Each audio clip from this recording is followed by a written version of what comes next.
The news broke like a thunderclap on a clear morning. It came not from a battlefield, but through a diplomatic communiqué, flashing across screens from Brussels to Washington, Hungary and Greece to formally apply for BRICS membership, 2 EU members, 2 NATO allies, seeking to join a bloc led by China and Russia. Disbelief quickly gave way to a chilling realization: this was no rumor, it was a calculated geopolitical earthquake, shaking the Western-led global order. For decades the world map seemed set, the West versus the rest. But on December 9, 2025, that map was violently redrawn. News alerts buzzed in the Pentagon, interrupted coffee in the European Commission, and sparked urgent calls between heads of state. This was more than a diplomatic shuffle, it was a symbolic defection. The post-Cold War era, defined by American primacy and Western cohesion, had just ended. The story dominated every news cycle. TV anchors spoke in grave tones, graphics showing Hungary and Greece drifting toward China, Russia, and the rest of BRICS. Pundits struggled. Was this betrayal, a masterstroke, or a desperate gamble? All that was certain, something fundamental had shifted in the global balance of power. The drama played out in financial markets. Immediate volatility, the euro dipped, stocks in Frankfurt and Paris flickered red. Traders scrambled to price in a new kind of risk. Political fragmentation within the West. Hungary and Greece's move was a signal. The magnetic pull of the Western system was weakening. Other nations, even within the West, might now see their futures elsewhere. The world held its breath, waiting to see what would happen next. The official announcements were coordinated, but distinct. From Budapest, the message was defiant. Hungary would pursue its own path, no longer accepting dictates from Brussels. Orbán framed BRICS as an expansion of Hungary's options, not a break from Europe. From Athens, the tone was pragmatic.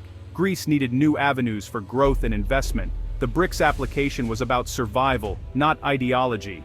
The geopolitical impact was stunning. The dividing line between the Western alliance and its rivals was breached from within.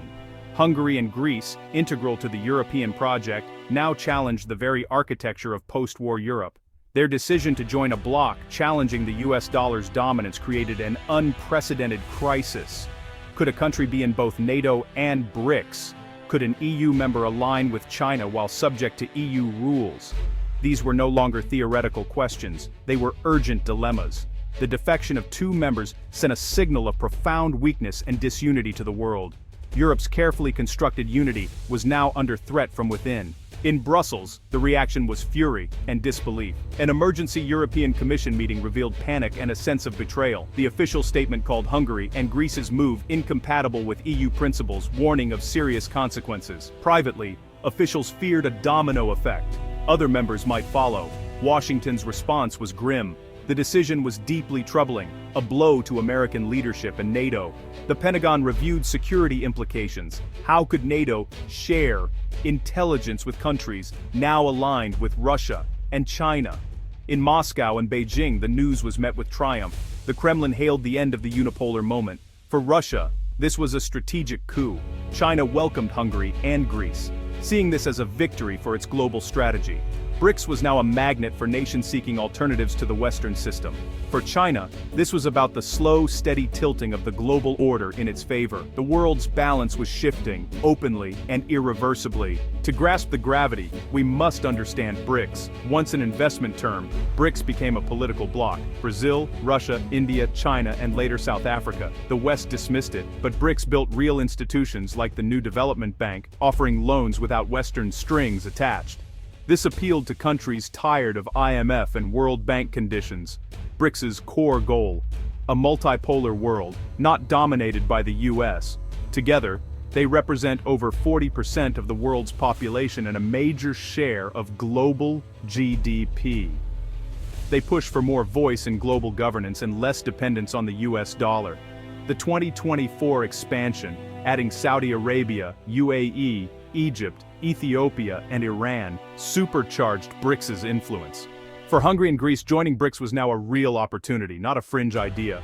The bloc offered economic benefits and political respect outside the Western system.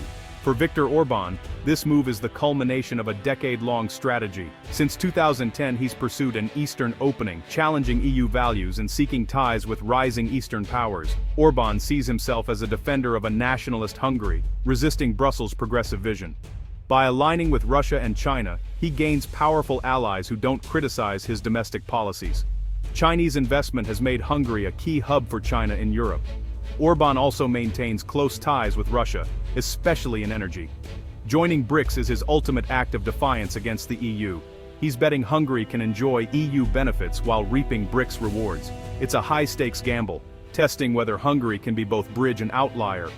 The outcome could make Orbán a master strategist, or leave Hungary dangerously isolated.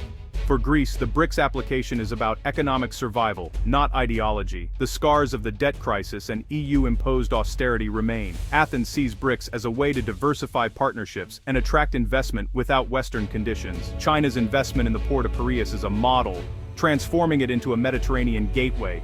Greece hopes BRICS membership will bring more such projects and financing from the new development bank.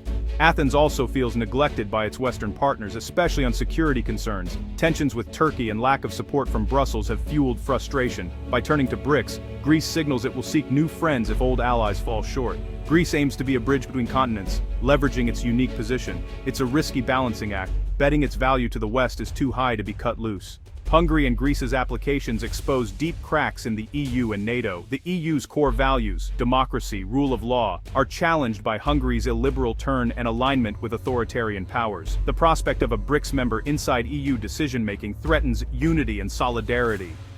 Economically, the move risks fragmenting the single market and trade policy.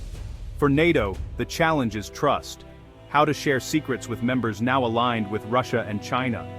The alliance faces an impossible choice: expel members and risk credibility, or do nothing and signal weakness.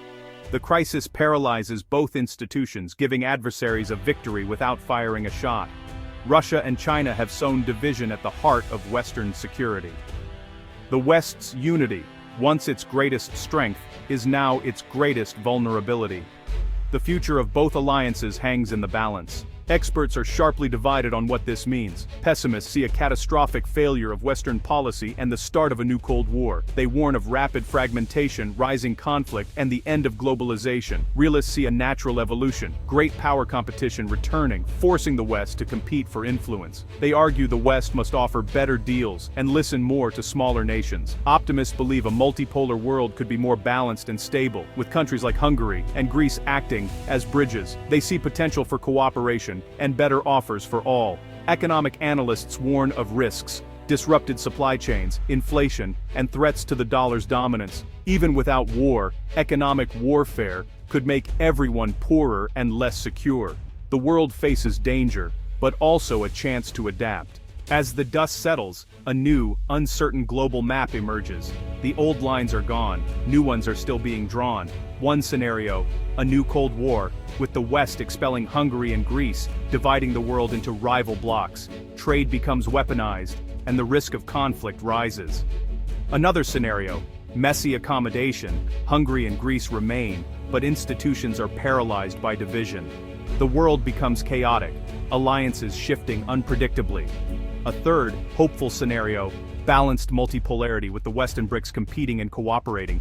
Institutions like the G20 become key venues for dialogue. The stakes are high, not just for nations but for ordinary people. A new Cold War means higher prices and constant fear. A fragmented world means global challenges go unsolved. For Hungary and Greece, the gamble could bring prosperity or isolation. The world of yesterday is gone forever. The destination remains uncertain.